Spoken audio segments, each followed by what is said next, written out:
Good afternoon, brilliant people. This is once again Jobert Bergaze and welcome to Jobber Talks. Now, today mga my dear, nagkaroon ako ng interview sa mga graduating students, I think, sa Philippine Normal University. Last week pa ko nila contact for this kind of interview. Part sa ilang research unya, isa ko sa ilang mga participants, kumbaga. So karon mga my dear, wala ko ni know kay kani mga yun-ani manggod nga mga scenario, especially kung mga teachers bitaw ang muhangyo sa ako or even dili sila mga teachers pero kana bang ang ilahang research is makarelate ko mo galing gitap ko nila as their one of their participants kay makarelate or connected ko sa ilahang topic kumbaga. So kung naa lang gid ko enough nga panahon, ako gyud na silang tagaag chance, no? Without anything or without any kanang attachment nga kanang himuon ni mao ni blah blah blah whatsoever dili. Kung unsay kaya na kong mahatag kay actually ana pa sila nga kanang kailangan na lagi daw nila ang data within this week, no? Kay ang ako tana ato kay gahapon pa ba nag-end ang ako ang school year, ang school year nako. So ako tana ato nga mag-relax ko the whole Wednesday akaron, no, Thursday na malayon siguro. Thursday mag-relax na lang ang tana ko. Pero kung nakita magin ako ang kanabang urgency, no, sa data nga kailangan nila niya as part of kanang community of educators, willing gyud ko kaayo mo help, no? Kung kaya lang sa ako ang panahon. So karon, bago lang nahuman ang among interview, it was a very good interview or conversation between me and the students or the researchers from Philippine Normal University.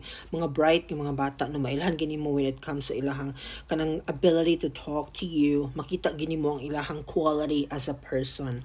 So karon, nag-create kong video kay one of the questions kanang gawas dito so kanang pinaka last ba kanang one of the questions sa before tang katong pinaka last na nga question nila, one of the questions kanang gawas dito niingon sila nga ngano kunong ni decision ko to go abroad. Mo na mga isa sa mga concerns gid actually this is not the first time nga na ay nangutanan sa ako ana nga ngano ni decision ko nga mobiya sa country unsay mga rason whatsoever. Actually pinaka main point natong tanan kung ato bitong kanang practically speaking bang ano ang mga teachers mo gawas karon, no? Compensation, no? Kay dili gid enough, especially karon ha, na-aware ko nga ang mga prices sa mga pagkaon sa Philippines kanang basic commodity sa tao grabe nang mahala sa Pinas karon, no? Murag di na ko ma-imagine kung giunsa pag-survive sa mga tao back in the country.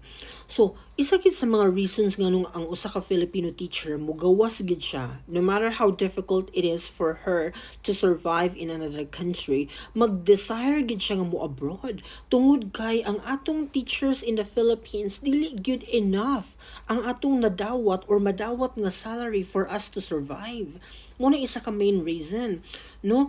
Unya, dungagan pagid ang ka-toxic sa atong environment. So, muna diya karon magsabay-sabay na tanan so si teacher maka-decide gid siya nga mo go out from the country Philippines to move to any parts of the world nga para sa iyaha okay gid siya for Filipino teachers.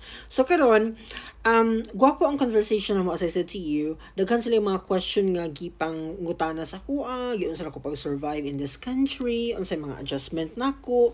Di ana ra pud ko nga ay wala kay ko nag-adjust, no? Aside from kanang language barrier nga mao ra gyud pinaka problem nimo here, the rest na kaya na ginako tanan tungod kay ang akong na-experience in Taiwan so far, na-experience na po na ko isa sa Philippines before. Kumbaga, kanang na-ready na dyan ko physically, mentally, emotionally, unsa pa man diha ang mga aspeto sa life, ready na ko. Tungod kay ang pag-adto sa or pag-anhi sa other country as a teacher, long before pagid nako ni siyang pangandoy. So kumbaga ako naging na condition ng akong mind nga in the future mulupad jud ko ako gyung biyaan ang country nga Philippines. Ingon ana siya no. So when it comes to my transition from the Philippines to another country, dili kaayo siya ingon ana kalisod. except sa language barrier nga akong na-experience nga mao lagi na it's hard for you to communicate to the locals kay lagi ang language is or ang English is not their second language. So aside from that, wala na ko ingon ana nga big deal gid kay nga na-experience. So towards the end of our conversation mga my dear, nangutana sila kung or niingon sila sa ako nga unsa daw akong ma-advise sa mga teachers karon, no, sa young generation karong umaabot nga mga teachers kay daghan ba kay nangandoy mahimong teacher all over the country, di ba? Pila ka colleges and universities in the Philippines karon nga nag-offer o kanang education nga program. Kadaghan ba kaayo? In the field of education, daghan ba kaayo discipline, no? Math, science, English, Filipino, social studies, physical education, and all. Daghan pa'y mga lain-laing mga degree nga related sa teaching gihapon ang puntahan. Ingon na. So, hindi siya unsay ma-advise nako sa mga incoming teachers or mga future teachers of the country, Philippines or in another country. Basig mag-abroad po sila pohon. So, simple lagi akong tubag, no? Kailangan calling na nimo. Nobody force you to be in that certain degree or program. Kaya no, kung imong mama teacher, unya gi-influence ka sa imong mom to become a teacher, mag-struggle ka for the rest of your life. Kaya ang teaching ra ba, kailangan passion gid nimo. Kailangan calling gid nimo. Kay grabe ang atong trabaho, ang demand sa atong work. Dili lang ni siya basta-bastang trabaho. Daghan tay dapat i-learn. Unsaon na to pag-handle ang atong estudyante. Unsaon na to pag-deal ang atong estudyante. Unsaon na to pag-cater ang quality education to our students nga karon challenging na kaayo ang environment. Challenging na kaayo i-deal ang young generation today. Naana sila kaugalingon nilang world. Naana sila kaugalingon nilang power. Naana sila motivation from the social media nga pwede sila mo rebuttal sa imo, pwede sila mo speak up anytime. So ingon ana na ang mga estudyante nato karon, no? So to be a teacher today and in the future, very challenging na gid siya para nako. So kung passion na nimo, why problema? Because you will be protected gid kay passion man nimo. No, mo fight gyud kasi imong profession kay love man gini mo ang teaching.